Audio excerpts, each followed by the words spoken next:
I think that I heard numerous statements made. فکر کوم چې پرون مې د بشري حقونو په شورا کې د غړو هیوادونو ډیر بیانونه واوریدل.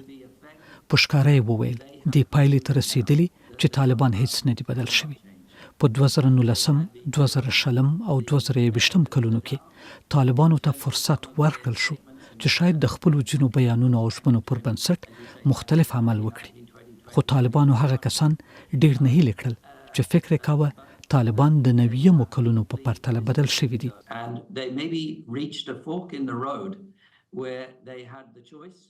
داسې ښکاري چې طالبان یوې حساسې نقطې ته رسېدلي وو چې کولی یې شول دوه لارې غوره کړي. یا د بشري حقونو د نړیوالو معیارونو او د افغانستان د نړیوالو ژمنو په لور حرکت وکړي یا د 90 کلونو لارې ته وګرځي. داسې ښکاري چې دوی دویمه لاره غوره کړې ده.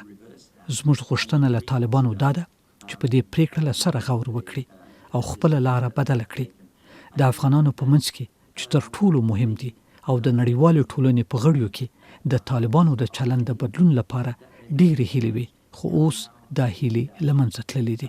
Not only Afghans, which are the most important, but also among the members of the international community as well.